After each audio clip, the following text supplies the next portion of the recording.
From the Virginia Audio Collective at WTJU 91.1 FM and Brown College at the University of Virginia, this is Symposia.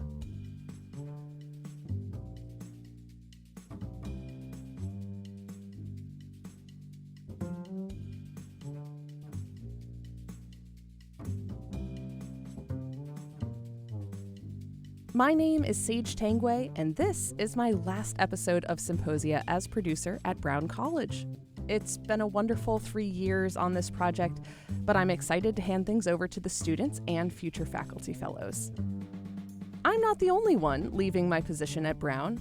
Chris Aukstikalnis, better known as Chris A., is taking her well-earned retirement after nearly 3 decades as a key figure at the residential college. During my time as a student resident and then my return as a staff member 10 years later, Chris A. has been the backbone of all things Brown. In my final contribution to my favorite dorm, I wanted to feature a reflective conversation with Chris and maybe learn a little bit more about this titan of administration. My name is Chris Aukstikalnis, and most people ask me about my last name because it is a little bit unusual. So it does mean high hill. It's Lithuanian. So I went back to my original last name after I was divorced. I don't know, I just had a better feeling of who I was. Then I came back to the United States. I lived on the island of Bermuda for 24 years. That's where both my sons were born. And they also went to the Department of Defense schools.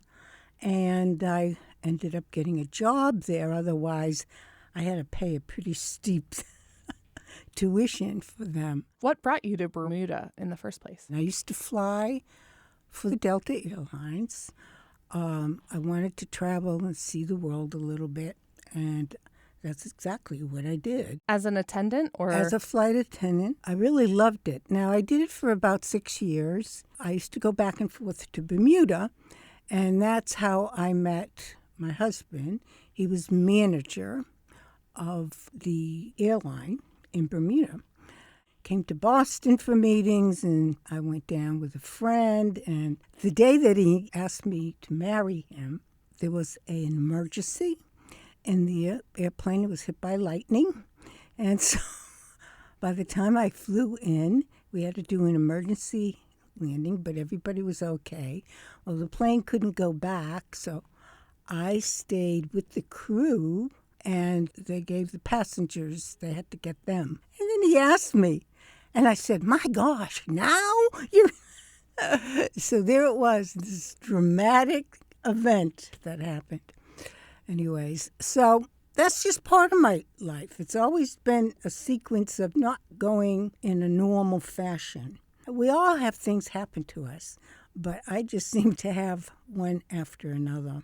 But it does build resilience, and so we did decide to come back, and we came to Charlottesville because he had a business acquaintance that lived here, and so we built a house.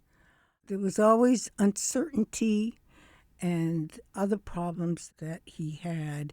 And so he finally went back to Bermuda, and I sold the house. It's like a dream that comes true, and then it was just shattered little by little. I ended up staying, and I worked for the Department of Defense schools in Holy Cross College in Worcester before I did all the other stuff. I just decided, well, let me just stay here for a while because it was really pretty. And so I did get a job at the university at the hospital. If I had to get someone where they test the blood, I used to wear a nose, one of those Christmas Santa noses, because I couldn't stand the odor, the smell from all that stuff. Anyways, they would laugh at me. They thought it was quite funny. So they kept me on for 4 months, and then finally they said, you know, there's a position opening at the resident college, Brown College. And so I didn't know anything about it. They told me where it was, and they said it might be a position you're interested in, because I really wanted to be on academics. I did go for the interview, with the principal at that time and the director of studies. It was quite interesting. Of course, now I wasn't like in my 20s or 30s. I already was about 45, 50. So we had a nice chat, and they brought me to the office, which was a complete mess. I mean, there was mail piled all over the desk.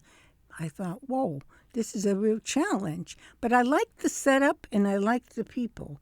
This was something that told me, my intuition. I went back and the director of the department in medical said, well, they called. So think about it over the weekend because I think they're going to offer you the job. I said, oh, okay. So UVA called Monday and offered me the job. So I started August 1st in 1998. Was the position called what it's called now? No, I think it was called office manager. Office manager. Yeah. And now what is your full title? Well, now I think they really didn't realize what Brown was, and nobody had really thought about that. I was the first full-time person. So it was sort of like, well, we'll just see how it goes type thing. Right. And then it just kept leading to, improving the image and so forth. The person that actually was in the position part-time didn't even use a computer. We hired a graduate student. The principal or the director of studies said that, Rob could really help you out and I find. So he did set up programs and we got a lot of things going and so forth. That's why Brown has meant so much to me. It's not just a job. They were sort of my family. The students would make me laugh, and it was like learning from each other. That's how I always looked at the position, not like I'm the boss and this is what you do. How would you define Brown? You said earlier that you think that even housing at that time didn't know what Brown was. How would you define it? Most of the departments at the university are very sort of cut and dry. This is what you do. This is how we do it. Brown was really kind of creative. They were just expressing themselves. And I loved that. So it's the creativity that really drew me like a magnet. And I had a lot of that too. So I was able to use my creativity to enhance a lot of the different programs, like graduation, for instance. I changed it, let's say, hey, we need tables and chairs to sit on. And then, we would have somebody cater it. So it was built up. I just put a lot of myself into it to make it nice. And I would say especially the students of the past 10 years, like since I was a student at Brown, and I'm sure before that as well, you were just like the person on the hill that if you had a project that needed to get done, you need to talk to Chris A. You need to make sure, you've got the right forms filled out and stuff like that. What do you think has changed the most, either about Brown or the university during your time here? First of all, the whole world has changed. So I think of how I was brought up. And, my kids played even in tree houses and everything. But nowadays, there's so much mental illness. The cracks are still there and will always be there. And it seems like the world just can't get to know what it is that people need. And maybe they're starting to now a little bit. I don't know. I mean, every time I listen to the news, it's pathetic. I think of the students who don't know half the stuff I know because they weren't born yet. I just feel that it's society in the world that has become so chaotic and has had so many changes, and that makes it very difficult. Education to me does not mean just being with a book in a classroom or a lecture.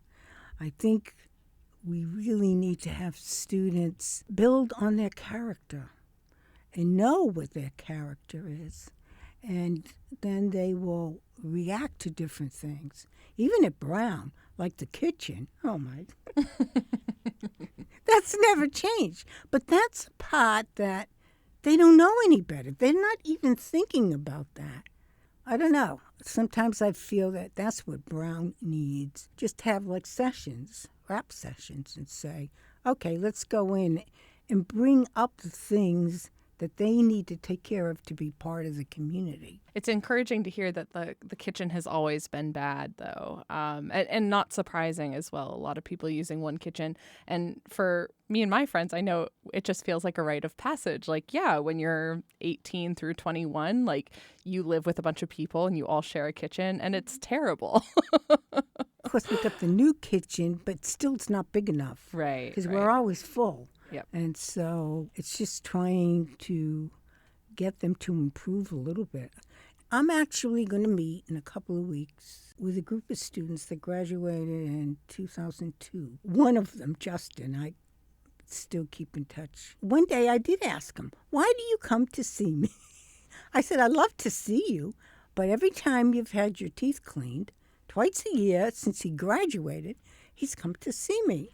We do have a really good connection, and so I want to always have that connection. But I'm meeting them for dinner in a couple of weeks. You know, they still keep in touch no matter what. So there must be something. I've always wondered, because what I do from my heart. Even when I was working for the Department of Defense Schools, I ended up being the nurse because it was a small base in Bermuda, and I was all over the place. So I guess it's the flexibility, and it's trying to maybe open up a little bit on learning how to compromise.